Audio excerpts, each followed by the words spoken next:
دیکھیں شازیہ، آپ نے تو بے شمار کویشچن کھڑے کر دیے اپنے ان ریمارکس میں اپوزیشن میں یا جو سیاسی معاملہ چل رہے ہیں، لیکن میں آپ کو بڑا واضح طور پہ بتانا چاہتا ہوں کہ آپ کو یاد ہوگا کہ جب سے یہ اسمبلی ماضی وجود میں آئی ہے اور پرائم منسٹر صاحب اسمبلی کے ذریعے الیکٹ ہوئے، تو اس وقت سے چاہے ہمارا جو اس وقت خیال نہیں تھا، یہ تو ایک سبھی کو پتہ ہے، آپ کو بھی پتہ ہے، مجھے بھی پتہ ہے، ساری دنیا کو پتہ ہے کہ جس طرح کے الیکشن ہوئے، جس طرح پری الیکشن معاملہ چلے، جس طرح الیکٹیبلز شامل ہوئے، جس طرح الیکشن کے دوران ایک ماحول بنایا گیا، اور پولنگ والے دن جو ہوا یا پوسٹ پولنگ جو معاملہ چلے، وہ آر ٹی ایس والا، وہ سارے معاملات آپ کے سامنے ہیں۔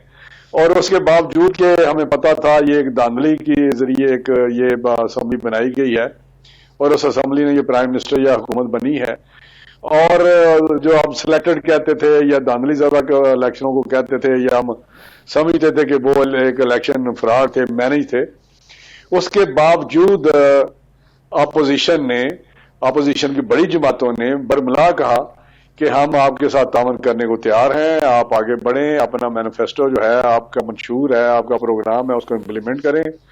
آپ نے بہت سارے وعدے کیے ہیں، لوگوں کو آپ نے کنٹینر پہ کھڑے ہو کے بہت کچھ بتایا ہے، آپ نے اپنے الیکشن سپیچز میں یا ویسے جو پچھلے 5-7 سال سے ان کا ایک سلسلہ چل رہا تھا، وہ باتیں آپ کے سامنے ہیں۔ تو آپ آگے بڑھیں، حتیٰ کہ بلاول صاحب نے یہاں تک کہہ دیا کہ آپ کو یاد ہوگا اپنی سپیچ میں جب یہ گورنمنٹ آئی ہے تو سپیچز ہوئیں، تو اس وقت انہوں نے کہا کہ قدم بڑھاؤ عمران خان، ہم تمہارے ساتھ ہیں۔ یہ بہت بڑی بات تھی۔ زرداری صاحب نے کہا، میاں لیڈر آف اپوزیشن میاں شہباز شریف صاحب نے یہ بات کی کہ ہم کوآپریٹ کریں گے، لیکن شرط یہ ہے کہ آپ ڈیلیور کریں، پرفارم کریں، ایک اچھی حکمرانی دیں، لوگوں کو ریلیف دیں، اکنامک پروگرس کریں، آگے کی طرف بڑھیں۔ اور وہ جو وعدے آپ نے کیے ہیں کہ 1 کروڑ نوکری دی جائے گی، 50 لاکھ گھر دیے جائیں گے، یہاں پہ انصاف ہوگا، انصاف کا یہاں راج ہوگا، اور انصاف کا یہاں توتی بولتا ہوگا، تو یہ ساری چیزیں بے شمار یہاں بات ہو سکتی ہے، یہاں لوگوں کو ریلیف ملے گا، ٹیکس جو ہے۔ رانا صاحب، تمام جماعتیں مل کر چارٹر آف اکانومی کر لیں، جس کی زرداری صاحب نے بھی بات کی، جس کی شہباز شریف صاحب نے بھی بات کی، حکومت بھی اب کرنا چاہتی ہے، تو بہتر نہیں ہے کہ مل کے اب آپ لوگ یہ چارٹر جو اکانومی کر لیں؟ نہیں، بڑی اچھی آپ نے بات کی۔ دیکھیں، یہ پھر میں یہی بات کروں گا کہ ہماری طرف سے اس حد تک کہا گیا کہ چارٹر آف ڈیموکریسی ہم نے کیا تھا جب ہمیں ایک بٹر ہمارا ایکسپیرینس تھا کہ ہم ایک دوسرے کے خلاف جماعتیں لگی رہی ان کو نکالنے میں اور لانے میں، نکالنے میں اور آنے میں۔ آپ کو پتہ کیا ہوتا رہا، فائنلی اس نتیجے میں پہنچے کہ نہیں، ہمیں ایک طے کرنا چاہیے کہ ڈیموکریٹک جو پروسیس ہے یا ادارے ان کو مضبوط کریں گے، یہ نکالنے کرانے والے جو عمل سے ہم ریسٹریٹ کی شو کریں گے۔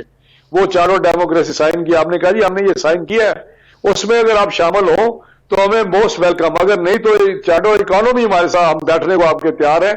یہ شہباز صاحب نے آفر کی، یہ پیپلز پارٹی نے آفر کی، یہ ہماری باقی جو سینئر ممبر تھے ان کی تقریروں میں ہم کی، لیکن انہوں نے اس وقت ہمیں مذاق یا انہوں نے اس طرح جس طرح یہ کرتے ہیں، لیکن آپ تیار ہیں کرنے کے لیے، بات کو سنا ہی نہیں۔ اب آپ لوگ سن لیں۔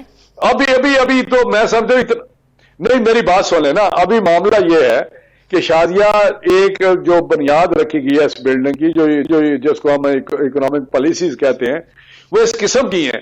ہم تو ویسے بھی وربلی بھی اس وقت اپنے اسٹیٹمنٹ میں، اسپیچز میں کہتے رہے کہ اس ڈائریکشن میں چلیں تو اس آپ اکانومی کے آگے لے کے چلیں گے، اکنامک پروگرس ہوگی۔ آپ IMF کے پاس فوراً کیوں نہیں گئے؟ کیوں یہ 6 مہینے 8 مہینے انتظار کرتے رہے؟ چلنے کے لیے تیار ہے بھائی؟ مولانا صاحب تو ناراض ہیں کہ جب میں نے اکٹھا کیا، سب کو بلایا ہے کہ جھنڈے پہ اکٹھا کیا۔ آپ اس کی میری بات سن لیں، آپ اس کی بنیاد جو ہے وہ ایک فالٹی، اگر آپ بنیاد ایک دیوار کھڑی کریں، ایک بلڈنگ کھڑی کریں، اگر اس کی بنیاد ہی غلط ہو تو وہ نہیں ٹھہر سکتی۔ تو اس کا مطلب مولانا صاحب کی بنیاد غلط تھی، مولانا صاحب کی بنیاد غلط تھی، وہ صحیح لے کر نہیں چلے تھے۔ مولانا صاحب کی کون سی؟ مولانا صاحب ناراض ہے نا، وہی تو پوچھ رہی ہوں آپ سے۔ میں تو اکنامک نہیں میں تو اس پہ آ رہا ہوں کہ اکنامک چارٹر اکانومی کی ہم کس طرح جو انہوں نے اکنامک پالیسی کی بنیاد غلط رکھی ہے، اس پہ ہم کیا ان کو بتائیں۔ اب تو ہم کہتے ہیں کہ فریش الیکشن ہو، اور پھر جو حکومت آئے وہ آگے بڑھے اپنی پالیسی. تمام اپوزیشن نون لیگ کے ساتھ چلنے آ رہے ہیں. مولانا صاحب تو ناراض ہیں آپ لوگوں سے؟ نہیں، جہاں تک اسمبلی کا تعلق ہے، اسمبلی میں ہماری اپوزیشن جوائنٹ اپوزیشن کے طور پہ کام کر رہے ہیں. باقی میں نے آپ کی باتیں سنی ہیں. آپ کو میں بتاؤں کہ مولانا صاحب جب پہلے انہوں نے ایک کیا تھا احتجاج، وہ تحریک چلائی تھی، تو اس وقت ہمارے ساتھ ان کی میٹنگ ہوتی رہی. اس وقت بھی ہم نے کہا کہ ہمیں اپنا پلان بتائیں، ہمیں پروگرام بتائیں. تو انہوں نے کہا جی ہمیں تو مجھ سے اتنا تعاون چاہیے کہ آپ مجھے ایک ریسیپشن دیں اور میرے ساتھ چلیں اسلام آباد تک.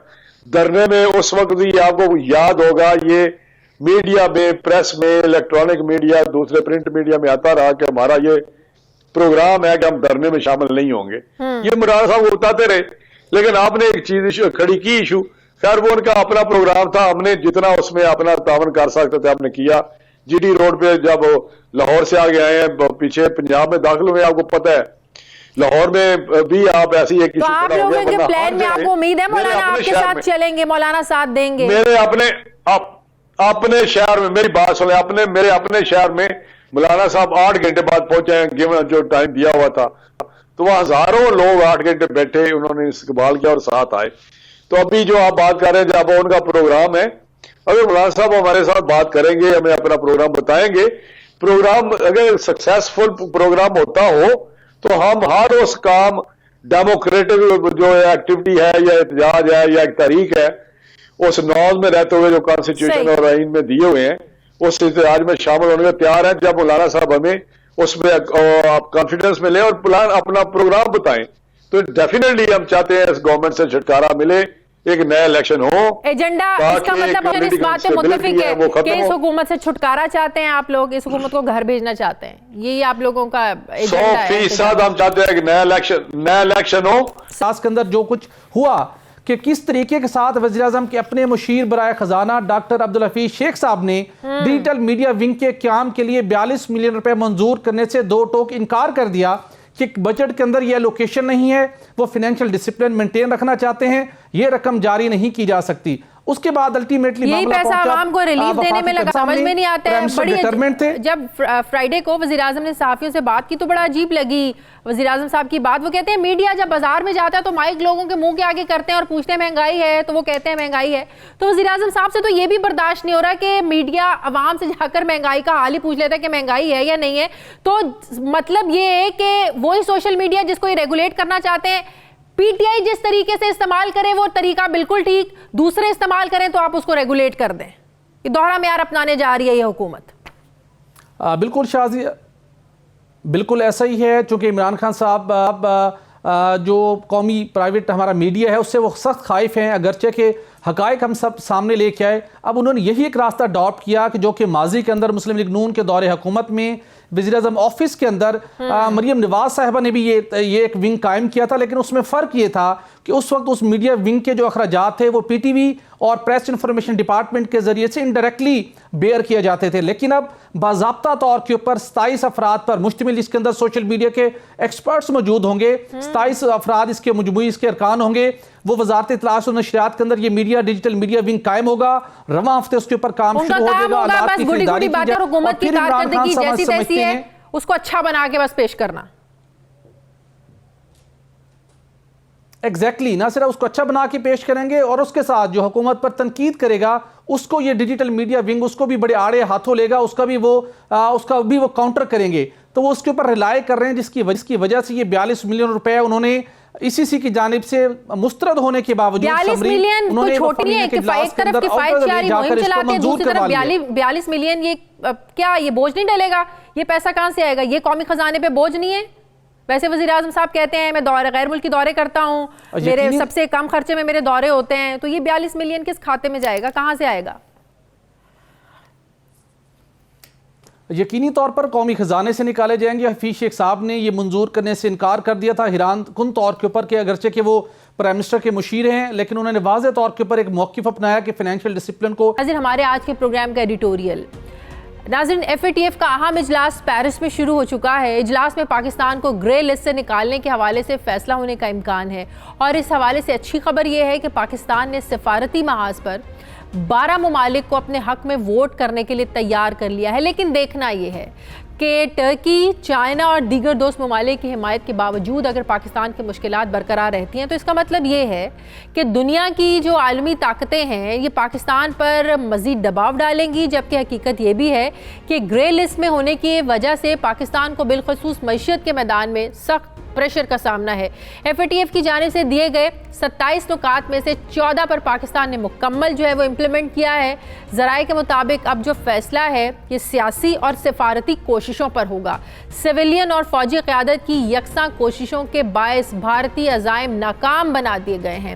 اب FATF کے اجلاس کے دو ممکنہ صورتیں جو ہے نا وہ سامنے آ سکتی ہیں، ایک یہ کہ پاکستان کو گرے لسٹ سے نکال دیا جائے گا یا پھر مزید 6 مہینے جو ہے نا وہ پاکستان گرے لسٹ میں رہے گا، لیکن بلیک لسٹ ہونے کا کوئی خدشہ موجود نہیں ہے۔ اگرچہ بھارت نے پاکستان کو بدنام کرنے کی کوششیں تو کی ہیں، لیکن سفارتی محاذ پر بھرپور لابنگ کے باوجود وہ ایسا کرنے سے قاصر رہا ہے، جبکہ پاکستانی حکام کا یہ کہنا ہے کہ تمام چیزیں ابھی خفیہ ہیں۔ اجلاس کے اختتام پر ہی سرکاری جو ایک موقف ہے وہ سامنے آئے گا، پیش کیا جائے گا، لیکن امید ہے کہ اس اجلاس کے اختتام پر پاکستان کے گرے لسٹ سے نکلنے کے ساتھ ہی اعلان ہوگا، جو یقیناً خوش آئند ہوگا پاکستان اگر گرے لسٹ سے نکل جاتا ہے۔ ناظرین، یہ تھا ہمارا آج کا پروگرام کے لیے فیڈ بیک ضرور دیجیے گا۔